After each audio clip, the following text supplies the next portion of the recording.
India जो है test में साउथ अफ्रीका से हार चुकी है, और हार ऐसी वैसी नहीं, पूरी एक शर्मनाक हार थी, हिस्टोरिक हार थी, जिसमें 408 रन से हारे, तो वो भी अपने ही होम ग्राउंड में आकर के, अपनी ही कंट्री के अंदर हम हार के गए। और अब सवाल उठ रहे हैं गौतम गंभीर को लेकर के कि क्या गौतम गंभीर की कोचिंग इंडिया के लिए उतनी सक्सेसफुल नहीं हो पा रही है। हालांकि हमने वो 7 रीजंस भी आपको बताए थे कि क्यों इंडिया का जो है परफॉर्मेंस उनके कोचिंग के अंदर डिक्लाइन हुआ है। पर अब सवाल उठ रहा है कि ड्रेसिंग रूम में कैसा माहौल है गौतम गंभीर की कोचिंग को लेकर के। हमारे साथ देव सर मौजूद है, देव सर से इसी टॉपिक पे चर्चा करते हैं। सर, क्या है ठीक सब कुछ या फिर अभी कल ही मैंने सोशल मीडिया पे एक पोस्ट देखा कि ये जो इंडिया के जो परफॉर्मेंसेस हैं, जो डिसमल परफॉर्मेंसेस जो हैं टेस्ट क्रिकेट में, इसका रीज़न और गौतम गंभीर से ज़्यादा एक बड़ा रीज़न है कोलकाता नाइट राइडर्स और शाहरुख खान। बताइए क्यों? उनका ध्यान उसी पे तरफ लगा हुआ है। जी नहीं, हाँ। अगर कोलकाता नाइट राइडर्स आईपीएल 2024 नहीं जीते होते तो शायद गौतम गंभीर कभी इंडिया के हेड कोच नहीं बने होते। सो बेसिकली सब कुछ अभी घूम के सारा प्रेशर सब कुछ अब इंडिया के हेड कोच गौतम गंभीर पे आ गया है। एक्चुअली अभी जो सुनने में आ रहा है, जो खबरें हमें मिल रही हैं हमारे सोर्सेज से, जो ड्रेसिंग रूम एनवायरनमेंट जो है स्पेशली टेस्ट क्रिकेट के दौरान, जहाँ पे सीनियर क्रिकेटर्स जैसे आपके रोहित शर्मा, विराट कोहली, ये लोग मिसिंग हैं। इवन श्रेयस अय्यर जो कि काफ़ी टाइम इंटरनेशनल क्रिकेट में रह चुके हैं, सूर्य कुमार यादव, ये जो दिग्गज खिलाड़ी हैं टीम इंडिया के, जो in and around the circuit हैं, मतलब पिछले 10, मैं कहूँगा मिनिमम 10 साल खेल चुके हैं इंडिया के लिए, ये लोग ड्रेसिंग रूम से मिसिंग हैं when it comes to test cricket की जब हम लोग बात करते हैं।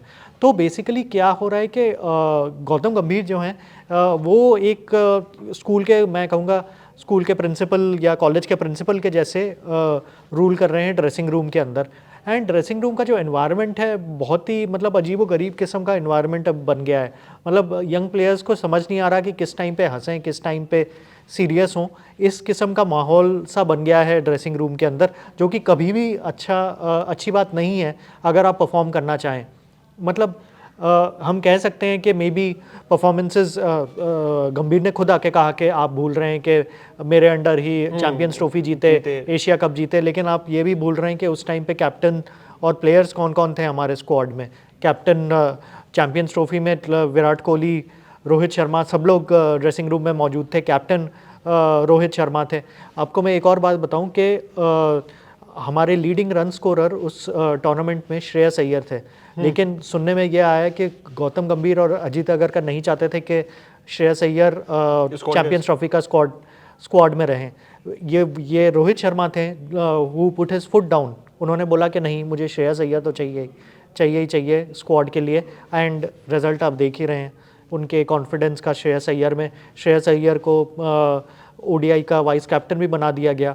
कई लोगों को ये बिलीव हो रहा था कि मे बी शुभमन गिल के बजाय श्रेयस अय्यर को कैप्टनसी देनी चाहिए थी ओडीआई टीम की, क्योंकि उन्होंने ऑलरेडी अपनी कैप्टनसी में दिखाया है आईपीएल में। हाँ। किस तरह के परफॉर्मेंस दी है। आईपीएल केकेआर को जिताया है, दिल्ली कैपिटल्स को, पंजाब किंग्स को, दोनों को फाइनल में पहुंचा चुके हैं।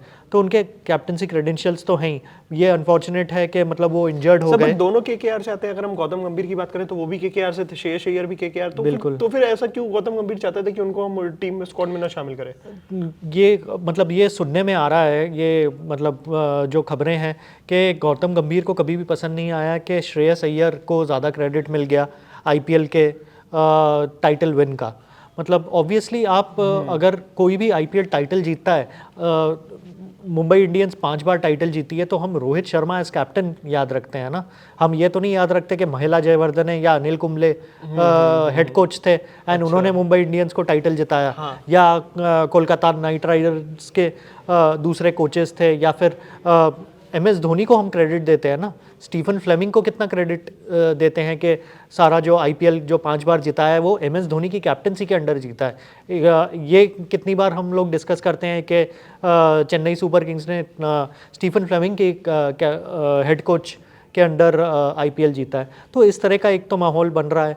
दूसरा ये भी सुनने में आ रहा है कि गौतम गंभीर ही हैं जो टेस्ट क्रिकेट में सारे बड़े डिसीजंस मतलब मैच के दौरान जो बड़े डिसीजंस हैं, चाहे वो बैटिंग ऑर्डर हो, चाहे वो बॉलिंग ऑर्डर हो, बॉलिंग चेंजेस हो, पिच का सिलेक्शन हो, ये सारे डिसीजन गौतम गंभीर ले रहे हैं, जो कि एक बहुत ही सरप्राइजिंग बात है, क्योंकि ये सारे डिसीजंस नॉर्मली कैप्टन हमने देखा ही था बिल्कुल बिल्कुल। तो ये काफ़ी सरप्राइजिंग है, क्योंकि ये सारे डिसीजंस जो इंडियन टीम की थिंक टैंक लेती है, हेड कोच उसका पार्ट हो सकते हैं, लेकिन हेड कोच ये डिसीजन अकेले नहीं ले सकते हैं, क्योंकि मेन ये decision captain, vice captain, may be wicket keeper अगर, या फिर सीनियर प्लेयर्स के ऊपर डिपेंड करता है। तो मुझे लगता है कि शुभमन गिल को भी जो गौतम गंभीर बैक कर रहे हैं, मे बी इसीलिए इतनी बैकिंग उनको दे रहे हैं, क्योंकि शुभमन गिल एक यंग प्लेयर है, उनकी उस किस्म की वॉइस नहीं है जो कि बीसीसीआई में होनी चाहिए। तो इस तरह का खुल करके अपनी बात आगे रखने वाली, बिल्कुल बिल्कुल, स्ट्रांगली अपोज करना है, जहां गलत है वहां गलत वाली। बिल्कुल बिल्कुल। तो ये एक रीज़न हो सकता है कि शुभमन गिल को इतना ज़्यादा बैक करने का, specially all 3 formats of the game में, जो कि काफ़ी टफ है। Attitude a big reason? Attitude भी हो सकता है, उससे ज़्यादा मैं कहूँगा ईगो एक बहुत बड़ा रीज़न है, क्योंकि गौतम गंभीर का एक इशू आपको याद होगा हमेशा से रहा है कि उनको ये हमेशा से फीलिंग होती रही है कि मतलब मुझे इनफ ड्यू क्रेडिट नहीं मिला। मुझे याद है वर्ल्ड कप जिताया था, किसने जिताया था? बिल्कुल। तो मतलब उसके बाद भी कई बार स्टार स्पोर्ट्स या ऐसे जो होस्ट ब्रॉडकास्टर्स हैं, ये लोग काफ़ी धोनी का छक्का प्रमोट करते हैं, जो कि एक मेमोरेबल इवेंट है। बट और किसी भी क्रिकेटर का, चाहे सचिन हो, चाहे विराट कोहली भी थे उस टीम में, चाहे सुरेश रैना हो, कोई भी किसी को भी उस चीज़ को लेके इशू नहीं है जितना बड़ा इशू गौतम गंभीर को लेके है, गौतम गंभीर को इस चीज़ से है। तो मे बी उनको ये लगता है कि शायद मतलब मुझे इनफ क्रेडिट नहीं दिया जाता या ड्यू क्रेडिट नहीं दिया जाता। बट अभी जो जितना हम सुन रहे हैं ड्रेसिंग रूम के अंदर जो माहौल है करंटली, वो बिल्कुल ही मतलब अच्छा नहीं है। अब मुझे पता नहीं बीसीसीआई क्या स्टेप लेगी, सुनने में आ रहा है कि कोई मेजर स्टेप नहीं लेगी। मे बी वो भी यही होप कर रही है कि क्योंकि इंडिया टेस्ट क्रिकेट नहीं खेल रही है, इंडिया में 2027 तक कोई टेस्ट क्रिकेट नहीं खेल रही है, अगला जो उनकी टेस्ट सीरीज़ है वो श्रीलंका के अगेंस्ट है श्रीलंका में, तो दे आर होपिंग कि शायद इंडियन फैंस, क्रिकेट फैंस शायद भूल जाएं, क्योंकि उससे पहले T20 वर्ल्ड कप, IPL, ये सब टूर्नामेंट्स आ जाएंगे। तो शायद ये जो अभी जो गुस्सा है फैंस में, जो कि कल हमने देखा ही ग्राउंड में हाय हाय के नारे लग रहे थे गौतम गंभीर के अगेंस्ट, तो शायद फैंस ये सब भूल जाएं बाय द टाइम अगला जो टेस्ट सीरीज़ आता है उस टाइम तक आते आते। तो देखिए दर्शकों, ये आपके ऊपर सवाल हम छोड़ते हैं कि क्या गौतम गंभीर को आप रिस्पॉन्सिबल मानते हैं इस हार का, और क्या जो हम लोगों की विक्ट्री थी उसके भी रिस्पॉन्सिबल वो है? क्योंकि अगर आप हार की रिस्पॉन्सिबिलिटी ले रहे हैं तभी आप विक्ट्री की भी रिस्पॉन्सिबिलिटी क्लेम कर सकते हैं। ऐसी सवाल का जवाब आप हमारे कमेंट सेक्शन में छोड़ सकते हो। बने रहिए हमारे साथ, देखते रहिए cricket country. Thank you for watching. Thank you.